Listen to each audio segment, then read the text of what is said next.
Good morning, everybody. It's a chilly start to the day, and I notice on days like this where it's dark when I get up and it's cold that I have a tendency to want to tuck in, to move super slow, to take my time, to not rush into anything. And while there is some value in this, I also know that this can become a reason not to take steps, not to get engaged. And I think that's a big part of what seasonal affective disorder is a tendency to want to hibernate.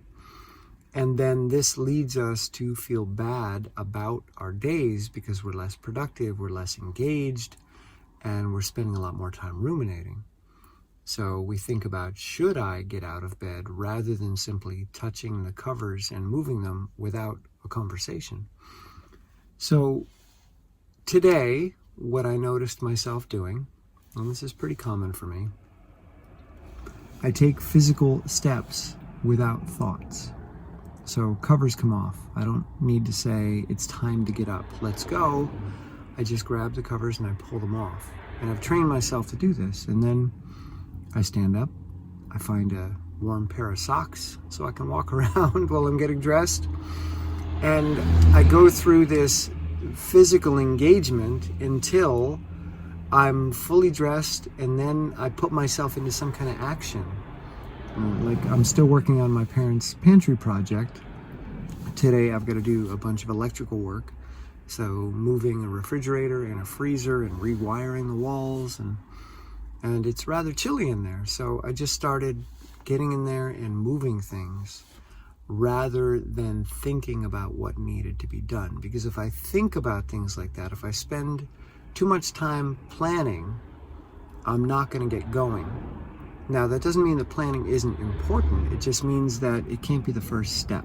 I've got to engage. I've got to move. Because when I do that, I shift blood into parts of my brain that are not excited to just jump into action when I first get up. And that doesn't mean that I'm forcing them. It's just that I'm waking them up.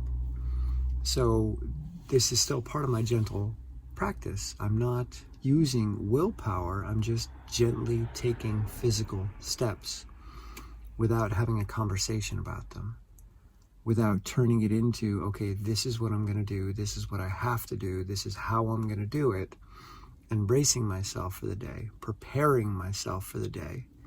Instead, I move myself into the day, which moves me into a different part of my brain, which then frames the day and the job very differently so that it's not a problem. And a day that in the past would have just really kind of bottomed me out has turned into just another day where I get things done. And there's lots of possibility on the horizon because it's still early morning. Okay, I'll see you in a bit. So our kitchen's on the other side of this wall, and the refrigerator just goes right through the wall in the middle like that. And back in the day, people used to do things like this. So we've got to take all this apart and put in new wiring and new boxes, and it's a cluster across the ceiling here.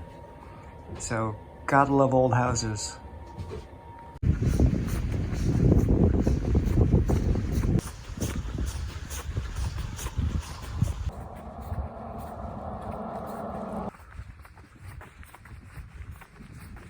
I'm just getting back from a run, and I had a really interesting experience that I want to share because it gave me a new metaphor to describe willpower and why it's ineffective, why willpower and motivation are not the tools that you want to use to try to get things done.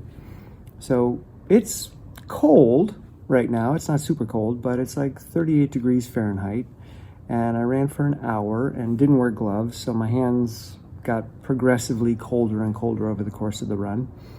And I've been back inside for like 10 minutes, and they're still rather feeble.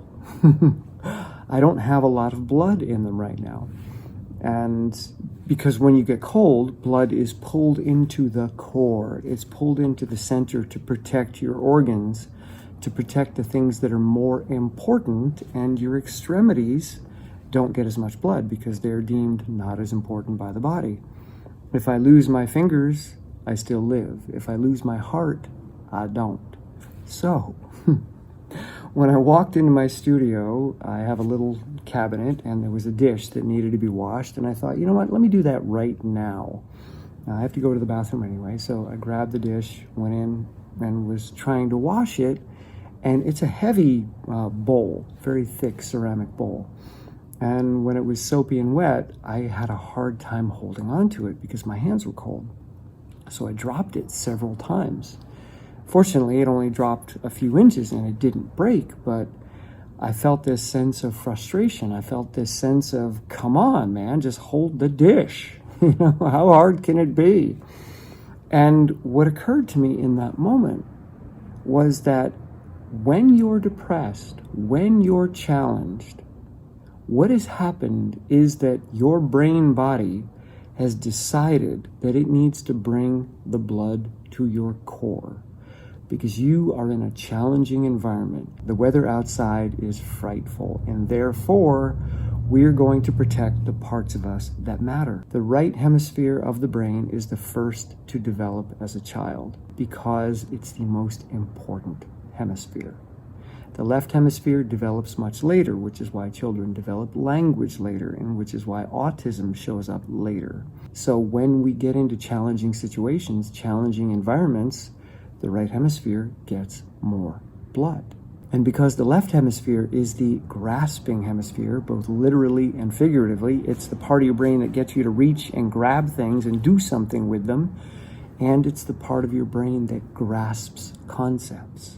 It's the part that understands. It's like, oh, I get that. I know where to put that. I know what category to take that and place it into. So when the left is getting less blood, it's harder for us to grasp things, both physically and metaphorically.